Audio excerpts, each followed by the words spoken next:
Thank you all so much for joining me today. I really appreciate it. We're just going to kind of jump right into it. And I think the original title was Smartphone Use and Its Impact on Youth.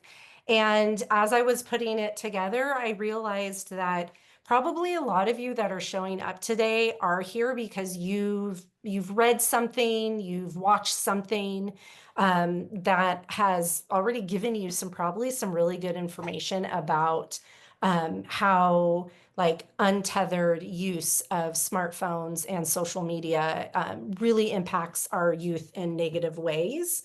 And so I added on what parents can do because that's usually why you come to these types of things is you want the knowledge, but you also just want some little tidbits of things that you can do, or maybe some validation that what you're already doing is pretty awesome. So thanks for showing today. I packed a lot of information in here and hopefully I don't talk too much. Please, please, please, the chat is disabled or enabled for you. If you have any questions, please feel free to drop them in the chat. And if you raise your hand, it allows me to unmute you if you wanted to speak and if it's easier for you to ask your question that way. I do love that I can offer this to people virtually because it allows people to participate maybe a little bit more, but it's so hard not being in a room with all of you guys. So with all of that rambling, I'm going to get started. We're just going to really quickly talk about what I discussed, presented in our last session. And what we're going to really look at is like, how did we get here? How did we get to this space where just smartphones are so prevalent and not only in our society, but also with kids? What is it that kids need to grow up when we talk about brain development and just also like interpersonal skills and just like being kind of members of society and being able to engage in lots of different relationships, whether it's professional or personal? We're going to look at some guidelines for when do you know that your child is ready for a phone or any type of tech and also social media? And then at the end, we're going to talk about like how do you establish boundaries with your children? It can be a dance sometimes, and especially as they get older and they get into that space of really enjoying voicing their opinions and letting them know how they feel about your viewpoint. So last time we were looking at like how do we define digital literacy? It's about being safe online. It's about using critical thinking skills, and it's about like relationship management. Believe it or not, when you're online, and what you have over here on the left-hand side, these are the five core components of social emotional learning. And we talked about how these having skills in all these areas really helps with what you have in the middle, that motion wheel of those emotions and how to manage them. And we also dove into the Wayfinder curriculum, which is used with our 3rd through 8th graders. And the Wayfinder curriculum has a collection of lessons on digital literacy. And we looked at one that would be appropriate for 3rd through 5th grade. And it introduced them to this think protocol about when engaging on social media. Before you post anything, think about, is it true? Is it helpful? Is it inspiring? Is it necessary? Is it kind? And if the answer to any of those is no, then you may want to double think what you're about to post. So that is what we did the last time. And before we get really diving into this, would love to hear from you. You know, what are your concerns or worries when you think about kind of parenting in this digital age? I know that I I was born in 1978. I'm a child of the 80s and the 90s. When I was 8 years old, the big piece of technology that we got was an Apple IIe that sat in the middle of our kitchen, and nobody could use it without, my mom or my dad knowing what was going on. So a lot of us were not raised with the technology that our children could possibly have access to right now. So if you could take a moment, I'd love to just hear a few words from you guys about kind of what your top concerns are. Ooh, online drug access, human sex trafficking. Yes, those are definitely out there. Thanks, Amy.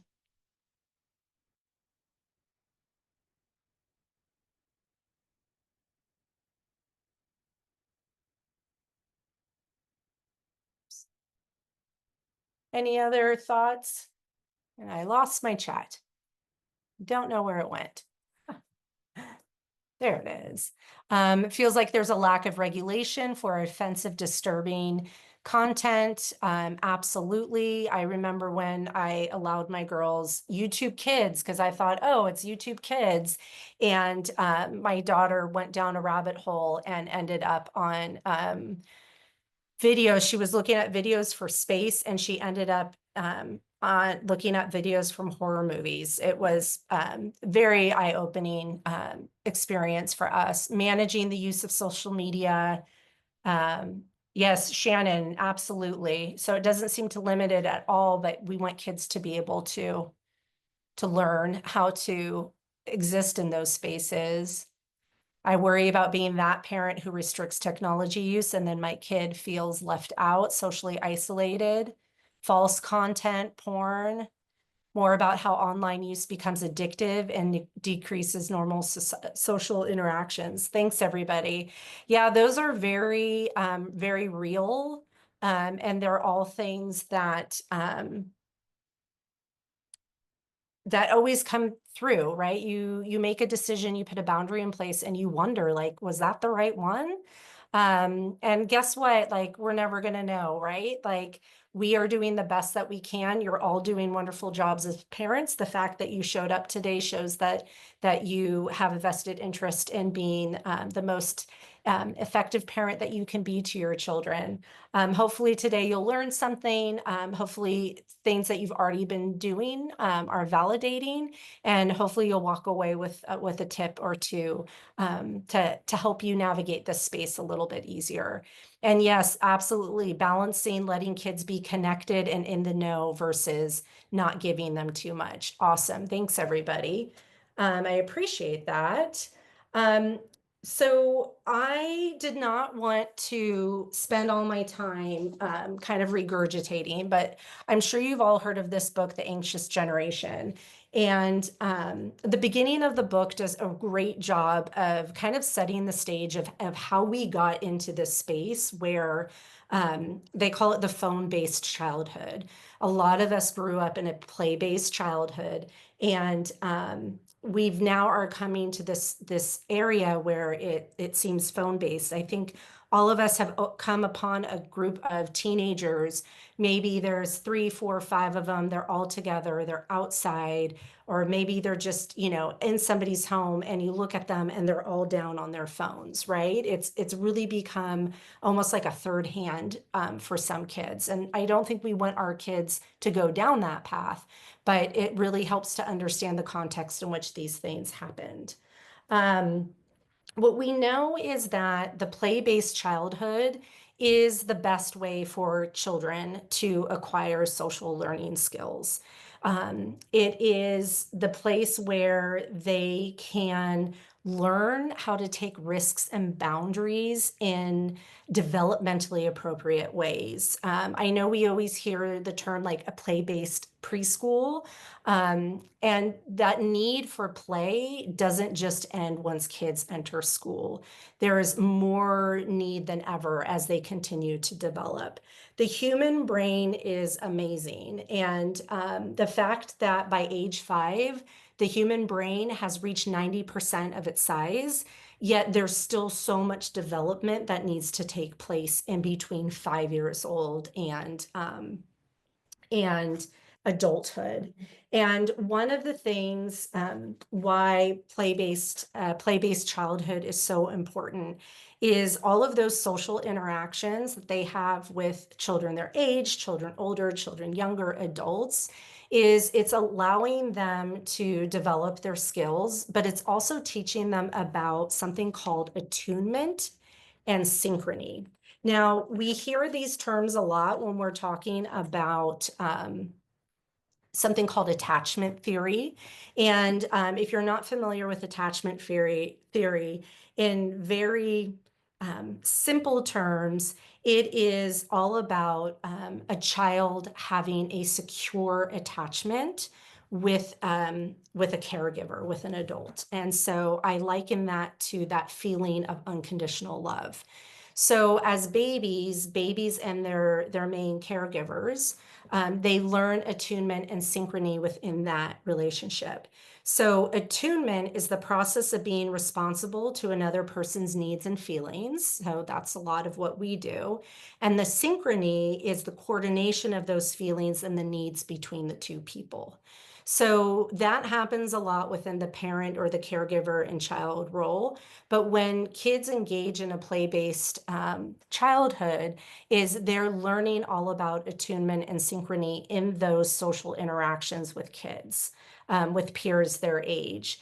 And it's likened to like playing a game of ping pong. It's that back and forth, it's timing, it's unpredictability, it's like problem solving, it's cooperation, it's coordination. So the more opportunities we give kids to play, the more opportunities they have to really acquire those skills within the realm of social learning. What we saw happening was in about like the 80s or 90s, there started to be this belief that we needed to protect children from things that may be deemed risky. And we started to see a shift away from that, almost in a sense that like boundless or boundaryless, like play-based learning to having more controlled environments where kids could play but maybe not get hurt. So the types of risky play that we started to see not happening as much, you can see here is like, climbing trees, doing things at high speeds like swinging, playing with instruments and tools that maybe you could get hurt, the removal of all dangerous elements, rough and tumble play, that active disappearing, the hiding and the wandering, we started to see a shift away from that. But by shifting away from that, we were taking away these developmentally appropriate risky situations in which children had opportunities to build their resilience, their self-reliance. They weren't given as many opportunities to understand their boundaries in a developmentally appropriate way. And it also, it almost like put more of a reliance on adults to know whether or not they could do something, rather than understanding their own fears and their own limits.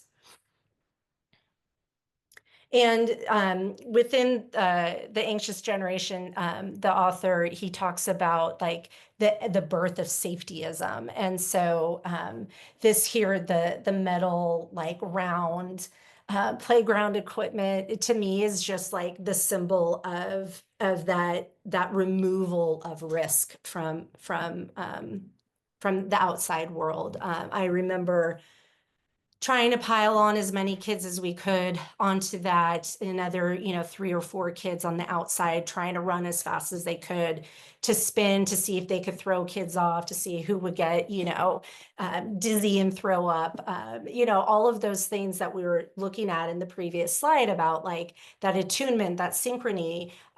It allowed for those spaces, for those risks to take place. I also remember in like the 80s and the 90s, we also learned more about like child abductions and the ways in which the outside world could be so unsafe for kids if we did not have them have adults with them, putting the boundaries in place for them to take the risks.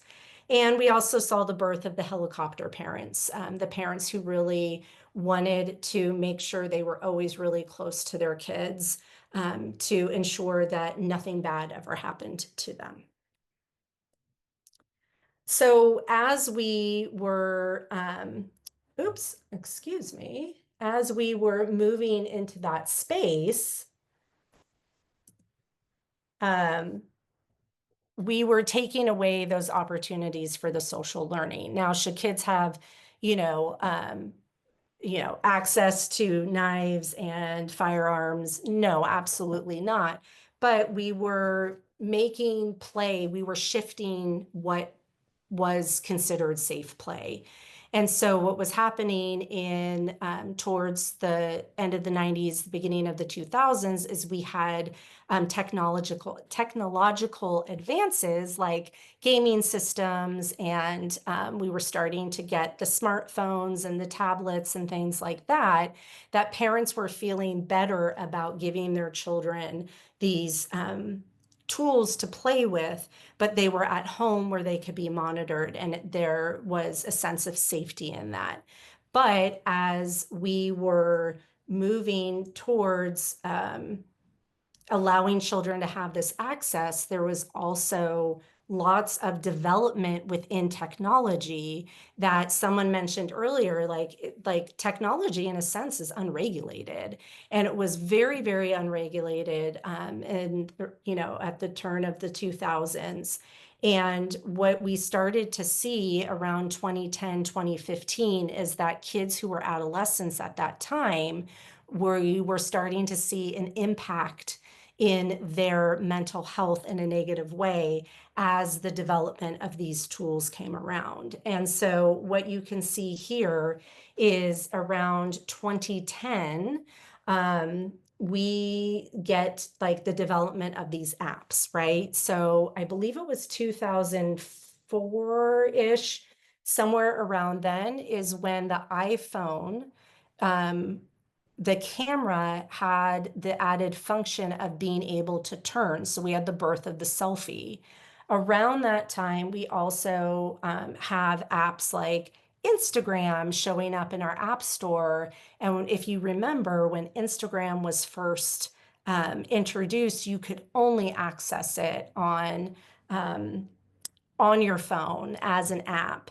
And with the birth of these apps that allowed people to connect, we also had the birth of the features that really contributed to that addictiveness to social media, the liking, the sharing. I think it's Reddit now where you can rate things up or down. All of those were developed by these app companies with the sole purpose of getting people to come back and to stay. And unfortunately, when you are a 9 to 15-year-old and you're in that space where your brain is really rapidly growing and learning socially what is accepted, what is your identity, those types of things, it was really impacting kids. And the formative years of puberty are known as the sensitive period because this is the time when kids are highly, they can be influenced really easily, and they can really believe that a warped sense of reality is reality. And during the 2010 to 2015, as we had that rapid increase in that dopamine rush of social media, it was also not being understood the impact that it was having on kids. And I think that what I've learned is that, with us going through the pandemic is, we've been hearing about like the mental health crisis that's come out of the pandemic. But what we don't realize is that before the pandemic, we were having a mental health crisis of adolescence to begin with. And what I really appreciate about the anxious generation is the way in which it really outlines the data that is showing where we started to see increases. in the decline of mental health in not only adolescents, but in boys and girls. So I don't want to just regurgitate data to you. But what I am going to do is I'm going to direct us right now to, they have within their website um, a whole page on the evidence that they have to show what they believe is a very clear link between what was happening in 2010 to 2015. And at the same time, we were seeing these declines in mental health. Um, I am going to drop into the chat the link to where I'm at so you can look at a later time if you would like. Um, but what we have here is in this like light gray area is it's showing you the increase in the major depressive episodes that they started to see in girls and boys in 12 and 17-year-olds during that time. I don't think it is a huge shock that girls were being more negatively influenced by what they were seeing on social media than boys. Um, however, you can see that boys were still being impacted. And what I think is really interesting here is seeing how past, in the last 5 years, and I don't think it's any um, surprise that we see this huge spike in 2020 and 2021. Um, when they looked at internalizing disorders of college students, so an internalizing disorder is a mental health condition that involves your internal emotional distress. And those symptoms are not outwardly disruptive. So that's what's meant by an internalizing disorder. And as you can see, there was an increase in anxiety and there was an increase in depression during that 2010, 2014. So thinking about, what's going on social media, what's unregulated, the birth of trolling, things like that, the cyberbullying.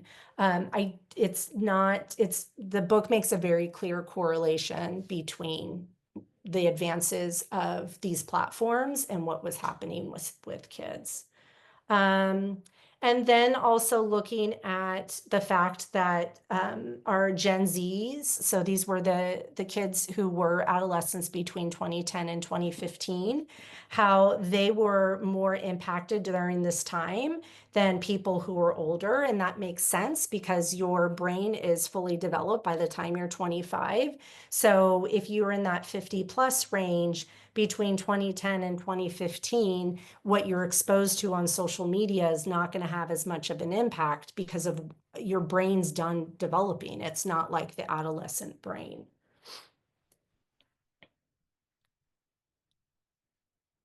All right. Thanks, Jennifer. Yes, it's a book that you can really go down a rabbit hole on, but I really appreciate how it starts with giving you really all the data of what was happening at those times. And it does kind of make you a little angry that like we have all this data out here, yet why aren't we doing more to regulate it? Which really strengthens, I think, us as parents to say that, well, we have to be the ones to be putting the boundaries in place. The last I want to show you is, or not, there's a few more, but here you can see that we have, again, increased rates of self-harm among girls than boys during this time. And also looking at the hospitalization rates for self-harm, especially in girls between 2010 and 2015. So, like data can be really scary and it can make us want to like just completely shield our children, like talk about safetyism, right? Like wanting to make sure that our kids don't have any access to any of that information or that space. And, parenting is about like what your values are and like what you feel comfortable with as a parent when it comes to helping your kids navigate these spaces. And so when we think about kind of setting boundaries, whether it's a boundary around technology and access to social media or a boundary around like responsibilities and when a child is allowed to do something on their own, our boundaries are always linked to our values. And so um, when you are thinking about your boundaries, I want you to also think about, sorry, I want you to think about your values, right? What are the values that you want to uphold by putting boundaries in place with your children? So just hold on to that and kind of think about it. This here is just, it's not an exhaustive list, but it's some values that we hold as parents that as we parent our children, they guide our boundaries. And I know it wasn't until I thought about values that I got better at setting boundaries with my kids because it didn't feel like I was saying, well, because I said so, because I'm your mom, that's why we're doing it this way. But when something was really important to me and also to my husband, when we set a boundary, we think about like, well, what's by putting this boundary in place, what value are we upholding? So before we get into the communicating of boundaries, I do want to give you some like food for thought when we're thinking about, um, when is my child ready for a phone? And, when should I allow my child access to social media? So I've just been talking for like 30 minutes straight. So if you have any questions, please feel free to drop them into the chat. Would love to hear your thoughts and if you have any questions so far. Um, but Common Sense Media is an amazing and wonderful resource. They have every guide possible there. And I know they now require you to have a a membership or to pay a fee. I highly recommend it. I think it's about $30 for the year, but they really give parents great information to keep you informed as you move through your parenting journey. Um, so, first and foremost, your kid's going to get to an age where they're going to want a phone. Some kids don't. Some kids just really don't care. But some of us are going to have children who really want a phone and they want it now. So, there is no right or wrong age to allow a child a phone. It's just like teaching your child to cross the street. Like, how do you know when they're ready to cross the street on their own? Well, they're going to show you signs of readiness. And it's the same when we're talking about phones. So a lot of kids around 11 years old get phones. There is a movement out there. I think it's like wait till 8. And it's this whole idea that you wait until your child is in 8th grade or 13 years old before you give them their first phone. Again, there's no right or wrong answer. You have to think about kind of the uses as to why you're giving the child the phone and their levels of readiness. Some parents like to start small and work their way up to it. So I know that like we started with an iPad that could message and in a controlled environment taught our kids how to use the messaging apps. Although nowadays they don't want to actually text, they want to message through different platforms, but that's a whole nother story. And it's also about having conversations. Thank you, Jennifer. Jennifer dropped in the link for wait until 8th. Um, the other thing that's really important when we're establishing these boundaries and whatnot is just having that open communication with our kids about, you know, being mindful with how you use a phone, because if you don't use your phone mindfully and if you don't put boundaries in place, it can have really negative impacts on your sleep, your mental health, your academic focus. But giving children access to these in a controlled way can help to minimize those risks. Lots of examples of family agreements out there that you can search for and to look at. I know a big one for us and a lot of families out there is the your phone you don't get to go in your room by yourself with your phone. If you want to scroll on your phone, you have to do it in the family room. Phones don't they have to come out of the room at 8 p.m. and be plugged in the kitchen or maybe even your own bedroom. But having those boundaries in place to make sure that it doesn't impact their sleep and that they're not having that untethered access.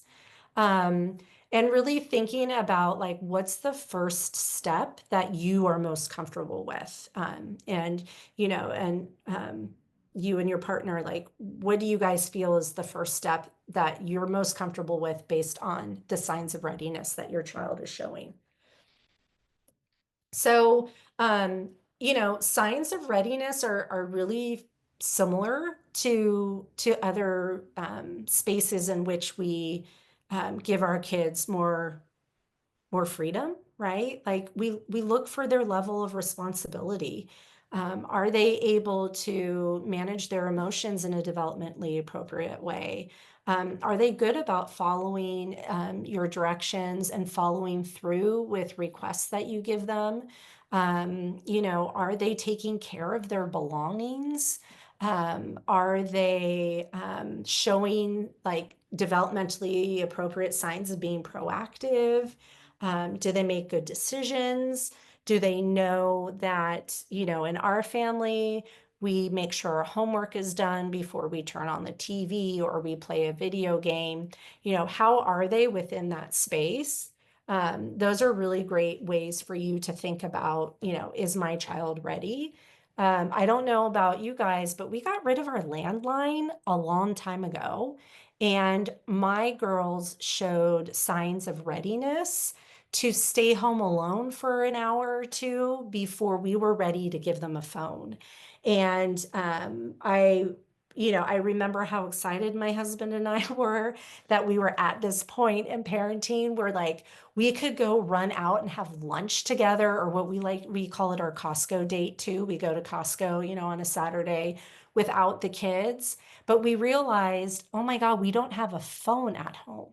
If there's an emergency, what happens? So for us, a good starting place for us was we got a house phone, and that was we took an old Apple phone, we activated it with a new phone number, and it started with when we would run out for a few hours or whatever it was, the phone would go on. We would text with the girls while we were out. We would maybe give them a call. And that was our starting point with that kind of responsibility of a smartphone. And then when my older daughter got to the point where she was ready to go walk and meet up with friends, then she would take the house phone with her. And there was always boundaries in place. And we also like didn't really have any apps on there. So that was a place that felt natural and good.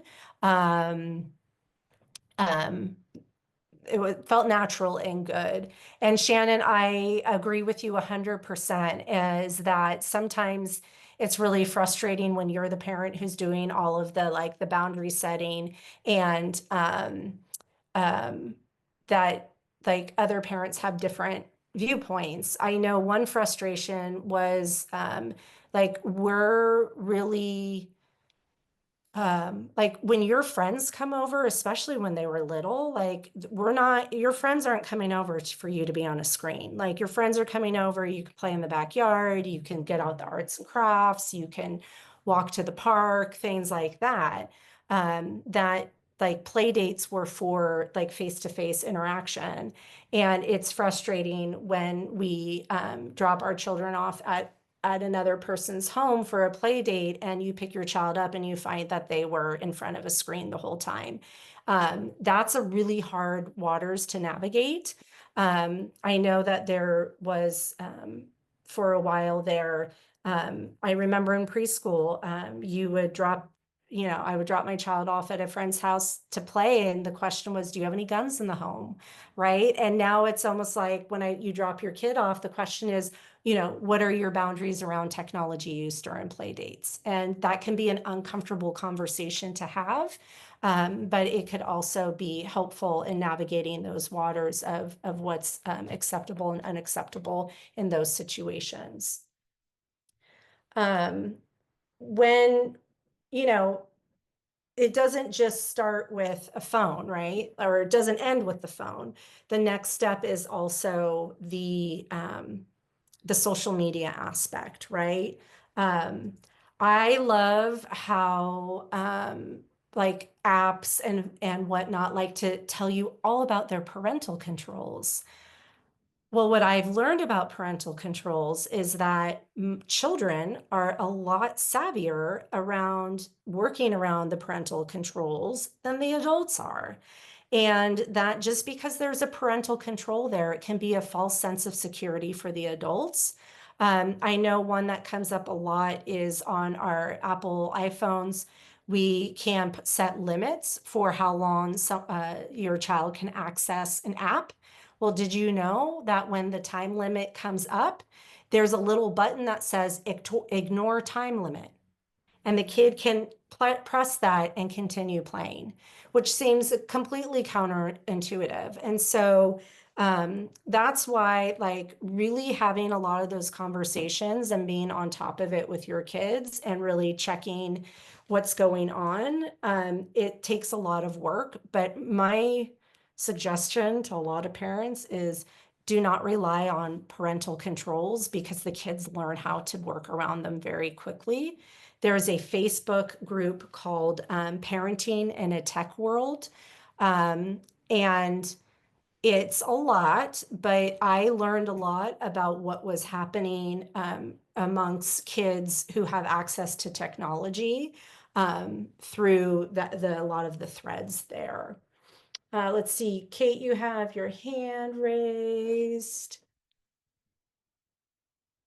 Hey, Kate, what's going on? Okay. Hi. Can you hear me?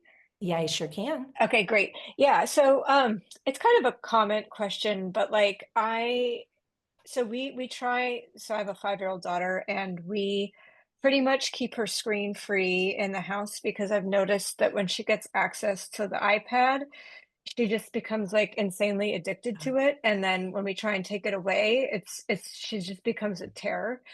Yeah. And it's been okay, when we're just at home and like doing our normal life, that's fine. But then like go to these family events, and Oh, some of our family do not hold the same values as us, and they yeah. let their kids just unlimited access to the iPads and whatnot. And so when we go to like, Thanksgiving or whatnot, like my daughter will get exposed 24/7 for like 5 days to these Yeah. just like YouTube's just constant, like there's no controls at all on these iPads.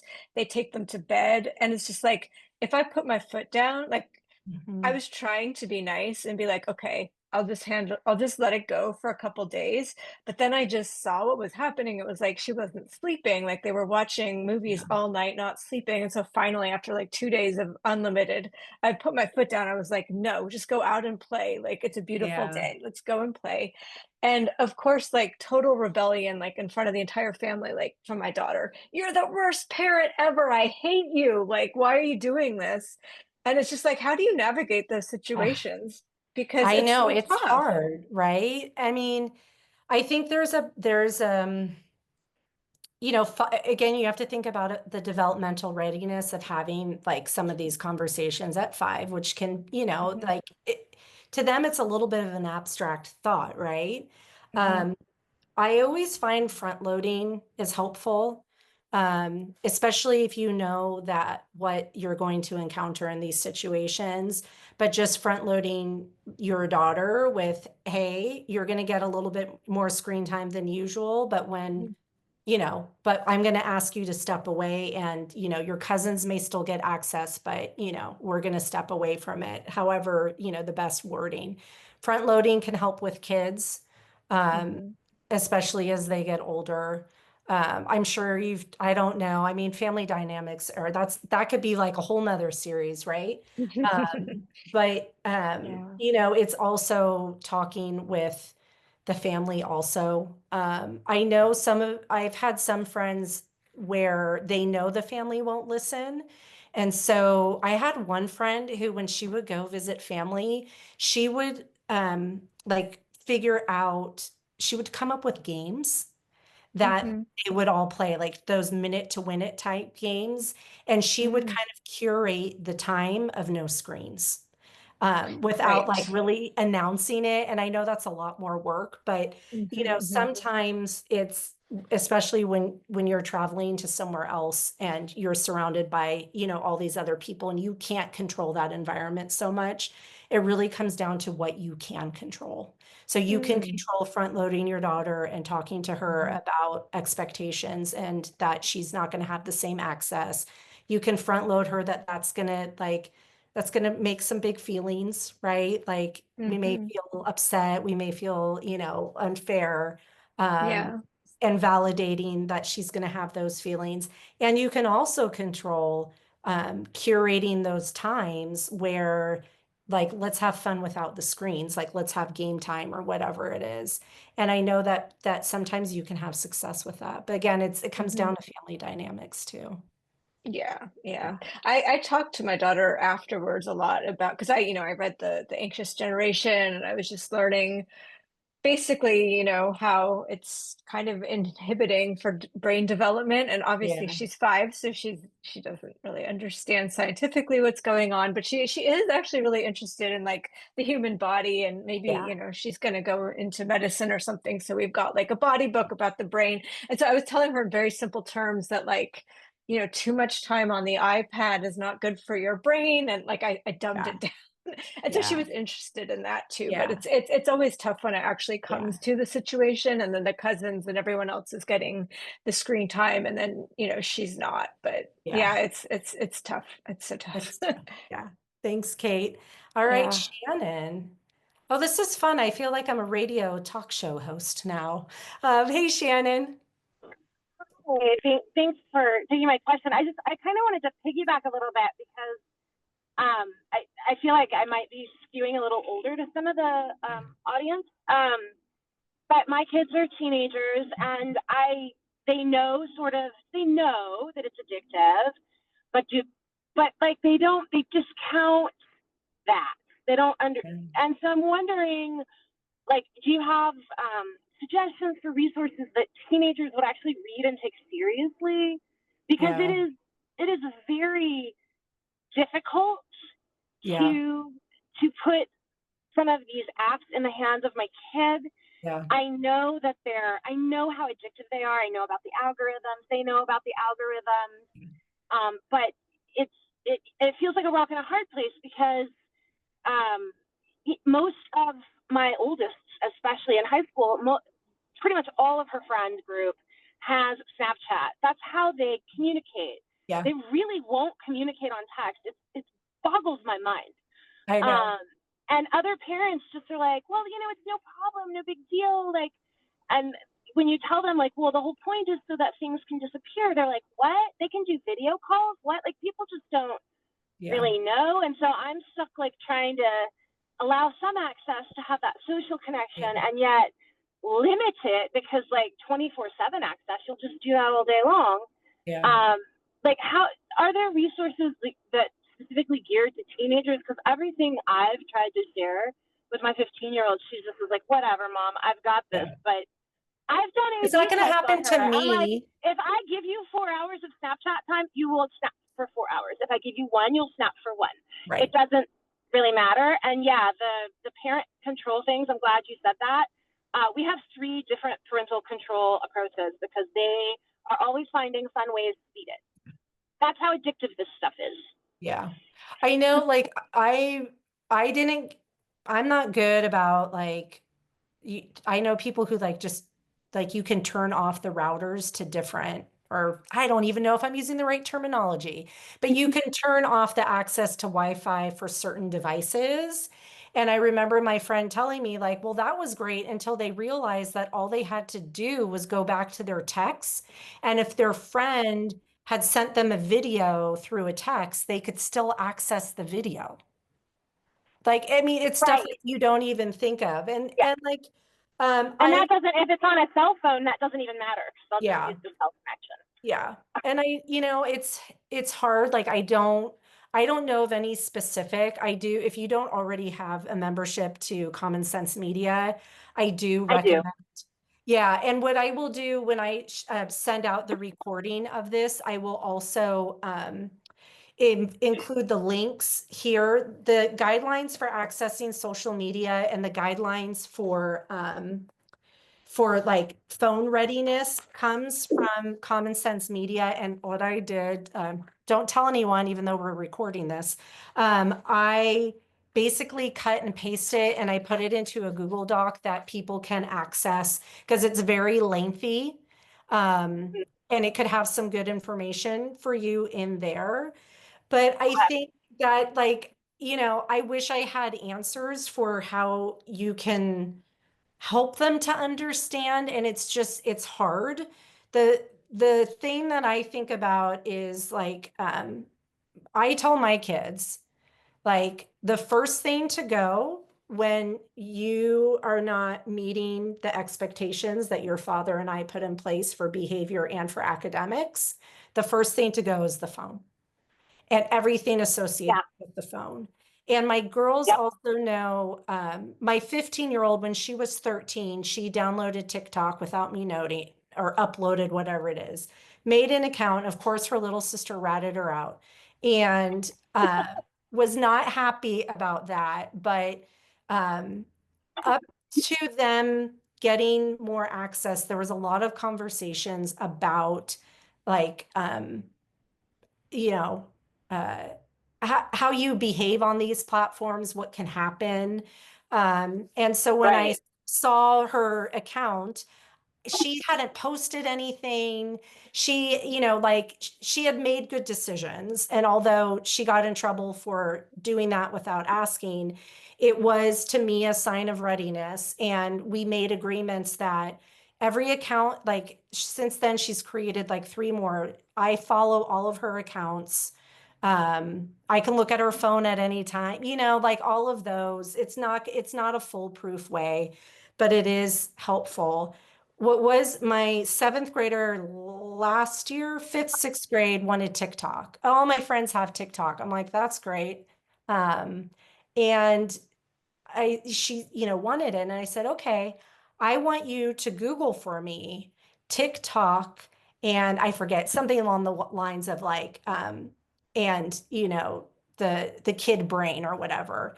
And she, Googles it and she's like, oh, she goes, well, you just knew what to put in the search engine, right? Like I just knew everything was going to be put up there. And it's just a lot of open communication, and it might be putting a boundary in place that like doesn't feel, it's going to be a fight. And another piece of it too can just be, you know, lots of checking the phone and making sure, it's a tough one for sure.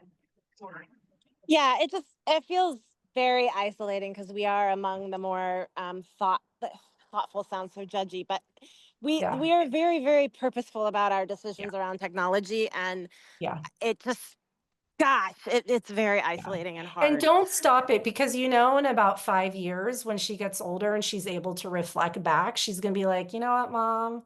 I'm glad you and Dad put those parameters, those boundaries in place for me. They can't see it now. So hopefully That's true. someday you'll get your your validation. That's right. Thank you. Thanks, Shannon. All right. One more. Jennifer. Awesome. Hi, can you hear me? Yes. Hi. Awesome. First of all, thank you so much for hosting this session. I've been really looking forward to it because I'm reading Anxious Generation and this is Yeah. very top of mind and I'm like freaking out. I'm trying to figure out what Yeah. to do. So thank Yeah. you for this. And my two questions, so I have a first and a fifth grader, and I think especially for the fifth grader as he, starts middle school, this is something that's we're definitely thinking about as a family. And, I think like the previous speaker, I feel like I'm going to fall in the in the category of like setting really strict limits. But what I'm wondering about, since this is less familiar to me, is if you can talk a little bit about BRSSD's current phone policy. Yeah.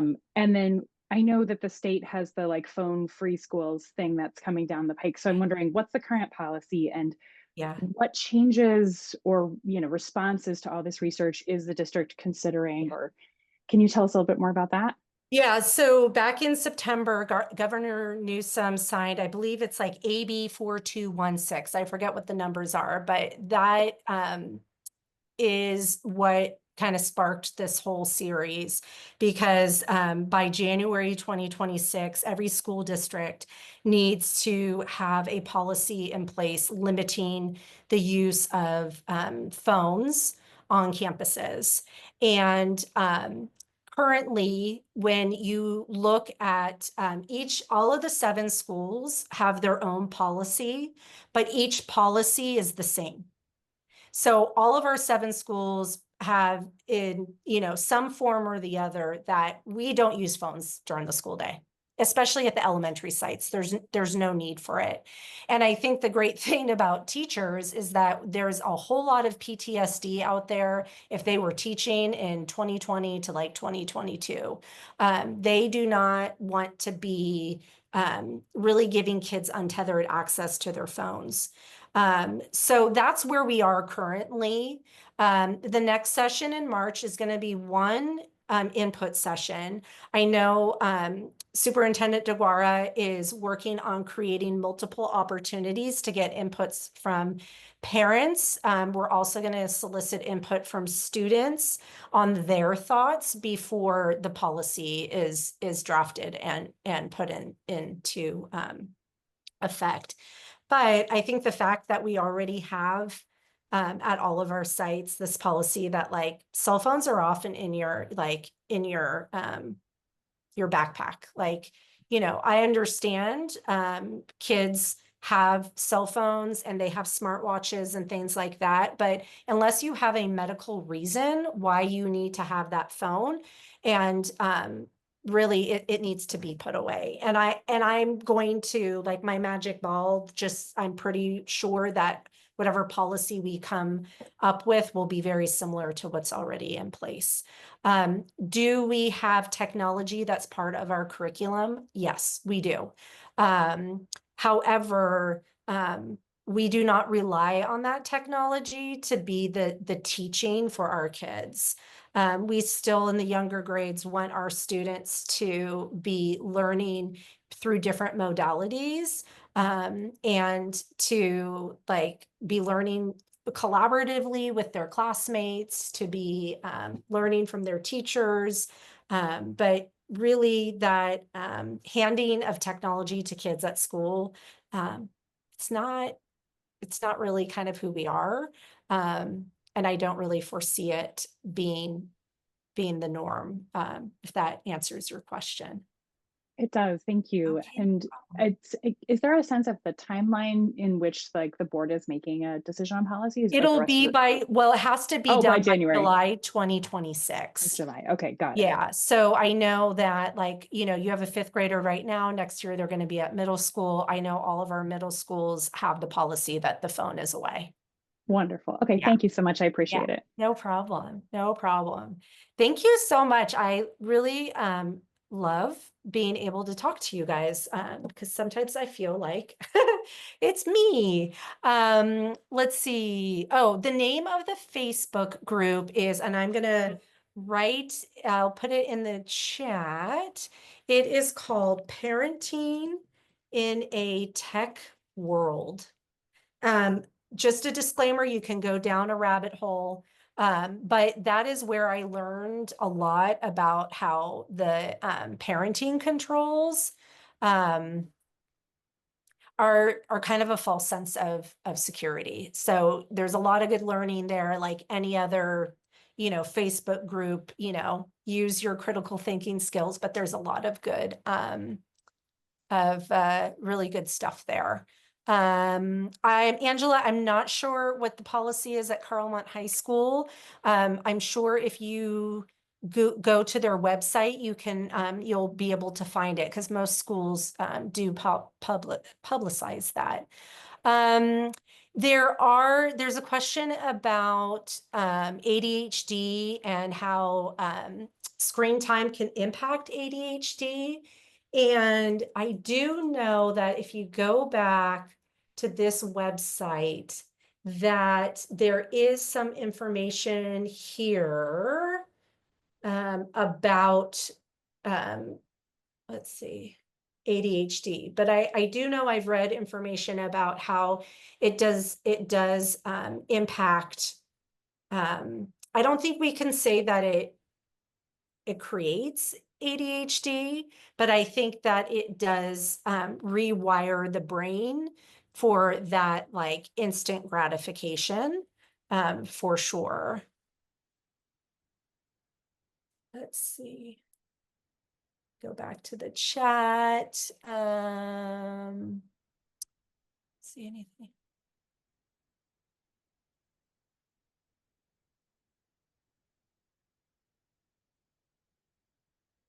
Oh, Amy asked a good question about, I would mention that my girls know that I have access to their phone at any time. In the beginning, just because I wanted them to know I was serious, I would say like, can I see your phone, please? And what I noticed in doing that was that they're kind of created this inherent like feeling like I was kind of like the guard, looking over them. And what I started to then do was like when their phone would come out at night, or if they were out, at an extracurricular and I knew they didn't have their phone with them, then I would start looking. If they changed their passcode and they didn't give it to me, then I wouldn't give them their phone back until they gave me their passcode, because that was one of the agreements that we made, is that I would always know what their passcode was. They know what my passcode is on my phone, just because I don't even know why, but they do. But that was kind of like, well, you have my passcode, I need yours, type thing. And I would check it every now and then. And, like it was stupid kid stuff most of the time, like very typical developmentally appropriate stuff. And I didn't, it helped to reinforce that the conversations I had been having with my kids were appropriate. One time I did find on one of my girls' phones a picture she had taken of somebody, and she shared it. And I was really upset because the comment that was with it was not very nice. And she shared it on a text thread, and we were able to talk, and she had a consequence for that. But just they know that I look is enough, and you kind of get a sense of like when you can, maybe not need to look as much. But you again, you look for those signs of readiness with your kids. And I have to say, I have again a 12 and a 15-year-old, and I look at my 15-year-old now and I think about when she was 12, and it's amazing the amount of growth she has made in those few years. And I wish that we had waited longer to give our girls phones. Unfortunately, where we were when they went back to school after, in 2021, 22, we had to give them phones. Not had to, but we felt better as parents, because we no longer had any after school care. And so it kind of rushed things along. And I've been very lucky that my kids have shown pretty good judgment consistently. What I wanted to get back to next, thank you so much. You guys have been amazing, so engaged. I love it. Thank you, thank you. But I just want to get to this little last bit about like, social media and I think we already kind of went over this. The different platforms, don't be fooled by parental controls. Um, and I think sometimes as adults, we do forget what it was like to be kids, and we only have the perspective of being their age at the time we were their age, right? And so much is different than when, we were 12 or 9, right? And thinking about like, why do kids want to be on social media? And really, when we look at what social media, what those platforms give kids, it is a form of connection. Like we know they don't talk on the phone anymore, right? But when I was my girl's age, like my dad was sick of fighting his wife and 3 girls for a phone. So he gave my sisters and I our own phone line. Like that's how much the phone was part of our childhood as adolescents. Now they have maybe their own phone, but they're connecting in all these different ways that we never did. And as Shannon mentioned, like nobody texts, these kids don't text anymore. They actually message through these different platforms. So it's a way of connecting with their friends. Some of these platforms allow them to explore, the kind of their creative expression, um, a way for them to share their creativity also. Um, we know that in groups of kids that are maybe feel a little bit more marginalized, it is a way for them to find and build community. And we see this a lot with LGBTQ plus teens. The statistic is that 74% of them say that of LGBTQ plus teens say social media helps them feel less alone.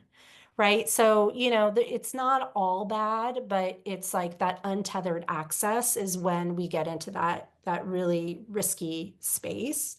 Believe it or not, they learn from these platforms. Um, I always, the big joke in our family when my girls are like, oh my gosh, guess what I learned? And I'll be like, oh, did you learn that from the encyclopedia of TikTok? Like, where did you get this information? And, is this true? How do you know that it was true? I go through those questions with them. But, like my daughter not too long ago said, can you take me to Joann's? I want to get some embroidery thread. And I'm like, okay, what are you embroidering? Oh, I watched a video about how to embroider on jeans, and I want to embroider on my jeans. Great, so there's some benefits there. It can be a space for them to build their identity. We don't want it to be the only space they have an identity. But like kids are at that stage where they're learning and developing their passions, and it could be a place for them to like kind of share that piece of themselves with other people. And where else are you going to find out what's new and trendy and going on in pop culture? So there are some benefits there, and the kids do have some good reasons why they want to be there on those platforms. I think, Shannon, kind of going back to what you were asking earlier, I think also asking them like, oh, would you like what's new on Snapchat, or any cool videos on TikTok, and getting them to, bring you into their world so you can get a sense of like how they're navigating those spaces can be helpful. It is interesting to see that like the platforms that they are accessing the most, look, teens 13 to 17, you can see right there. I was kind of surprised at YouTube. I really thought that YouTube and TikTok would be flipped. But it seems like YouTube still has some value, excuse me, to kids. And then, we've kind of already been talking about this, like, how do you know they're ready? And, I think I've said this a few times so far, but, it's like any other responsibility you give a kid, right? Like, I'm around, we're knocking on the door of getting a driver's license, and it's, thinking about that, like, how do we know that our daughter is ready to take on that responsibility of driving? And social media is kind of that in that same vein. You look at, maturity levels, you look at judgment, you look at their ability to follow rules and handle feedback. And also when, a boundary is broken, like, what do you do? How do you, how did they navigate that situation with you? Emotional intelligence is a big piece of it. And really, are they showing you that they can handle stressful situations? They can handle frustrations. When they get into a whoopsie situation, do they come and talk to you about it? These are all like some indicators that, maybe they're ready to be given a little bit more responsibility. I would really look at how your child handles their face-to-face peer interactions, how they handle peer pressure. Those will also give you some really good feedback onto where they are in their readiness. And how are they doing with balancing their online presence and their other responsibilities? And then you can kind of see here, I mean, obviously the signs that they're not ready would be kind of the opposite of all of those.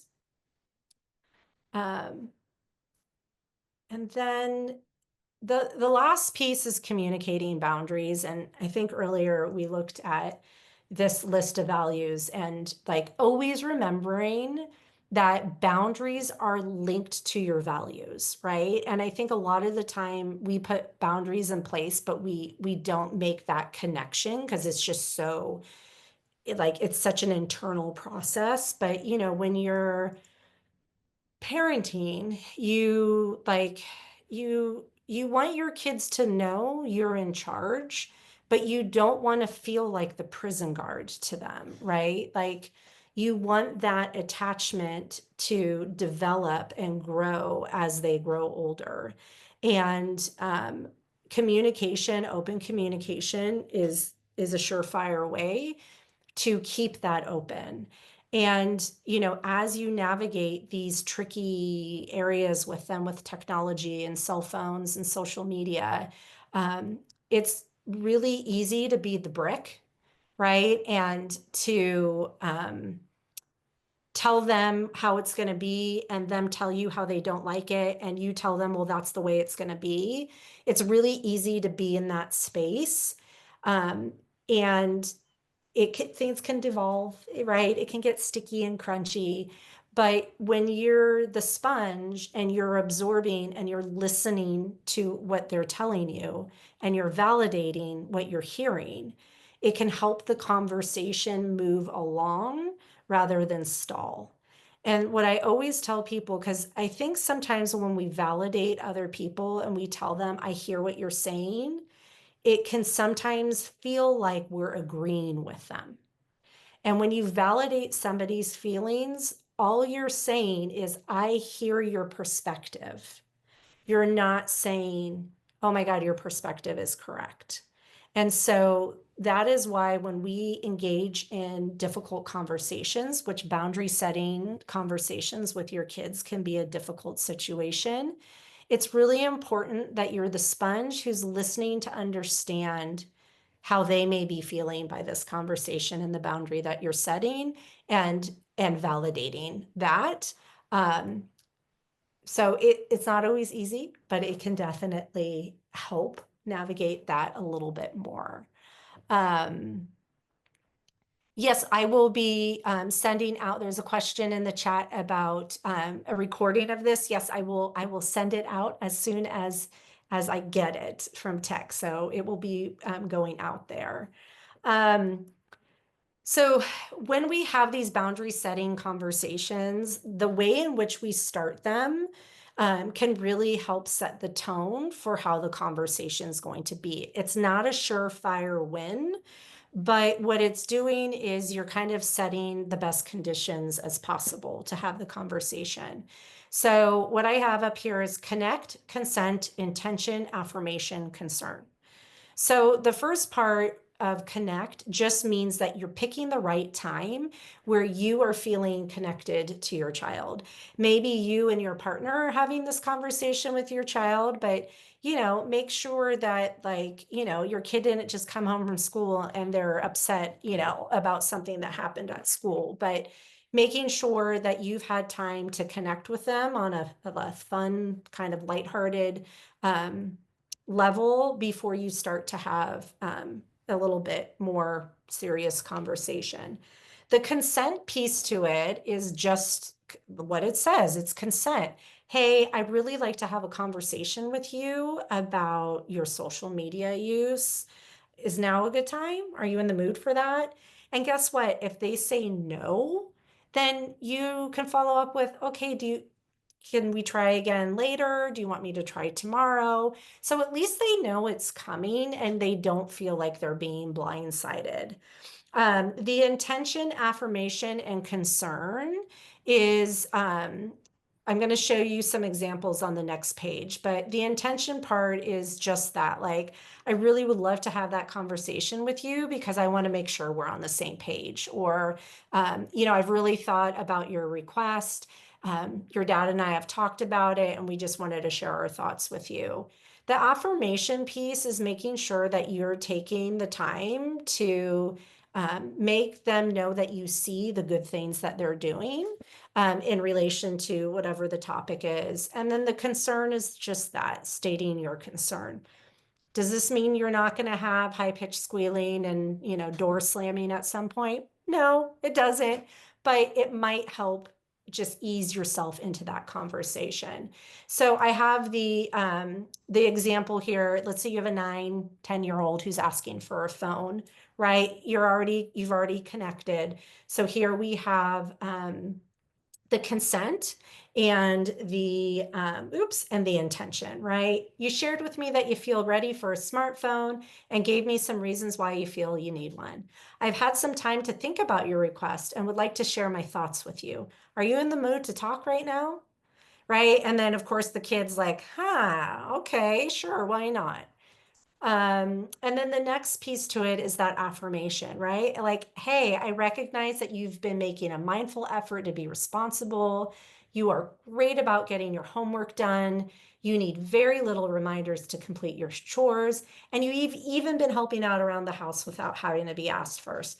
I really appreciate your efforts, and showing responsibility is a sign of readiness for more technology, right? But then here's your concern. Like, I know you really want a smartphone, and I value your safety and have read so much from experts about how 13 years old is an appropriate age to give a child a smartphone. So we can revisit this when you get to turn 13. But because you've been so responsible, I was thinking you could start with a smartwatch, and that would be a good next step. And I'm open to getting you one right now. What do you think? Right? So, this might not be your flavor, but just giving you an idea of how this connect, consent, intention, affirmation, concern can go is that I know as my kids got older, I started to realize I was going straight to the concern. And that is right where the conversation started. They were not being given the opportunity to say whether or not that they wanted to be part of that conversation at that time. And when I just took a few steps back and added in just some softness to it, we were able to have harder conversations. They didn't always go great, but at least I was able to ask their permission to join, like, can we have this conversation before getting deep into it? And let's see. Awesome. They all say their friends have it. Yeah, Monica, thanks. Yeah, it is challenging when you're noticing around you that different parents have different values and different boundaries, and it can sometimes make you like rethink, like, am I doing the right thing? But you have this boundary for a reason, And, you know, because other parents are having different boundaries, it doesn't mean your boundaries are bad. And I know it adds another layer to parenting with your kids. But, you know, I think that, you know, you have to go with what you know is best for your children and your family. Um, it's hard. I don't foresee it getting any easier. Um, it is very scary, and I think just every day, like things seem to be getting more and more unsure in the world. Um, but I encourage all of you to um, really stick to the boundaries that are linked to your values when it comes to technology. And that, you know, it's okay to be the parent who doesn't allow your kid to have their own phone. It's okay. If anything, I'm so grateful that I don't have a 10 and 12-year-old in 2010 to 2015. Sorry, a 12 and 15-year-old. I'm really glad that I'm not parenting children during that time when parents did not have the the knowledge and the data and the research and the books that we have now, because I think it helps us stick our ground to our boundaries. And you know, I think there's more like-minded people out there than you realize also. You know, there's no right or wrong way, you know, to approach the situation, as long as you're being mindful and you're thinking about your values and whether or not your children are showing signs of readiness. I think that we'll all navigate this together. I am starting to see that kids are not as addicted to technology as they used to be. Maybe I'm being Pollyanna about it, but my own child, you know, my oldest daughter, I remember in elementary school, she had this one friend, and I noticed as they moved to middle school that friendship kind of broke. And I asked her, I said, "Oh, why don't you hang out with her anymore?" And her response was, all she wanted to do was look at a screen. And it was very eye-opening to me that there are kids out there who are very much wanting to seek out those friendships that aren't um, almost like parallel play in a way. So thank you so much to all of you for joining us today. If you have any last questions, please, please, please drop them into the chat, or you can raise your hand too if you want me to unmute you. I'm really liking this kind of like, you know, calling into the radio station format here. But thank you everyone so much for joining. Our next session is going to be 1 month from today. It's going to be an input session about kind of gathering your thoughts about components of limiting phone use in our district. I'm going to present to you guys what the different policies are at each of our sites. We're going to look at some information about the bill from Governor Newsom that's driving this, and look at some other good information. And I'll be collecting your thoughts and sharing them with Superintendent DeGuara, and there'll be other opportunities to give your thoughts too. Thank you so much for listening to me. I feel like I got to just be up at my pulpit for an hour and a half. So thank you, everybody. I really appreciated spending this time with you. You're always welcome to reach out if you ever have any questions or want to talk further. And I will be sending through Parent Square this recording, and I will also include the presentation with the links. So if you can't wait until then for all the links, just send me an email. You can reach me at ksevilla@brssd.org. And have a great evening. Thanks, everybody.